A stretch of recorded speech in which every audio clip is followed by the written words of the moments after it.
ओम श्रीकृष्ण परब्रह्मणे नमः। श्रीमद्भगवद्गीता अथ सप्तदशोऽध्यायः। श्रद्धात्रयविभागयोगः। अर्जुन उवाच ये शास्त्रविधिमुत्सृज्य यजन्ते श्रद्धयान्विताः तेषां निष्ठा तु का कृष्ण सत्त्वमाहो रजस्तमः।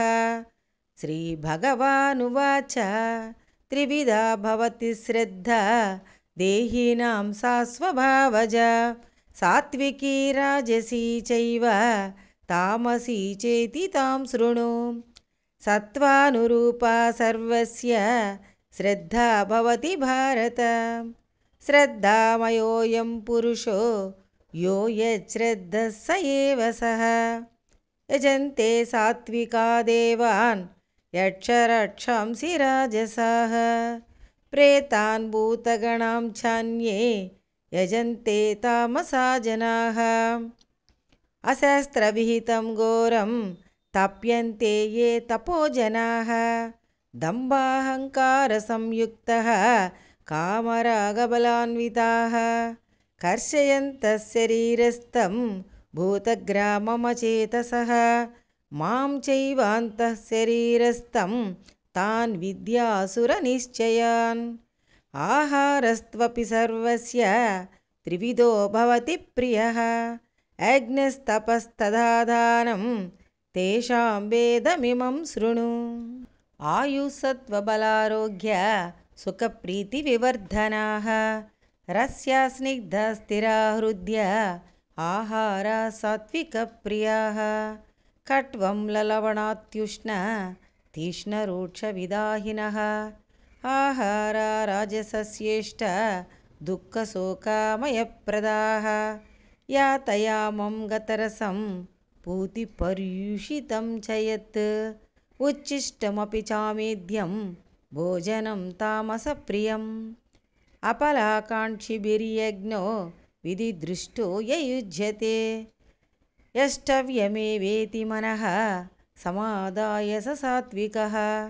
अभिसन्धाय तु फलं दम्भार्धमपि चैव यत् युज्यते भरतश्रेष्ठतं यज्ञं विद्धि राजसं। विधिहीनमसृष्टान्नं मन्त्रहीनमदक्षिणं श्रद्धाविरहितं यज्ञं तामसं परिचक्षते। देवद्विजगुरुप्राज्ञ पूजनं शौचमार्जवं ब्रह्मचर्यमहिंसा च शारीरं तप उच्यते। अनुद्वेगकरं वाक्यं सत्यं प्रियहितं च यत् स्वाध्यायाभ्यसनं चैव वाङ्मयं तप उच्यते।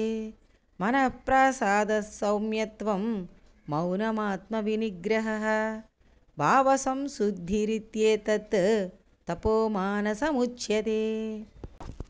श्रद्धया परया तप्तं तपस्तत्त्रिविधं नरैः अपलाकाङ्क्षिभिर्युक्तैः सात्विकं परिचक्षते। सत्कारमानपूजार्थं तपोदम्भेन चैव यत् क्रियते तदिह प्रोक्तं राजसं चलमध्रुवं।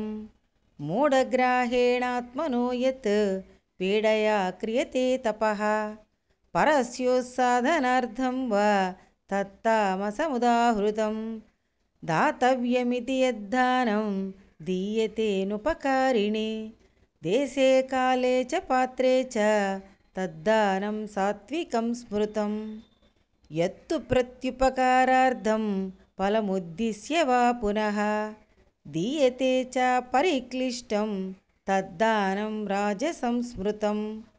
अदेशकाले यद्दानम् अपात्रेभ्यश्च दीयते असत्कृतमवज्ञातं तत्तामसमुदाहृतम्। ॐ तत्सदिति निर्देशो ब्राह्मणस्त्रिविधः स्मृतः ब्राह्मणास्तेन वेदाश्च यज्ञाश्च विहिताः पुरा तस्मादोमित्युदाहृत्य यज्ञदानतपःक्रियाः प्रवर्तन्ते विधानोक्ताः सततं ब्रह्मवादिनां।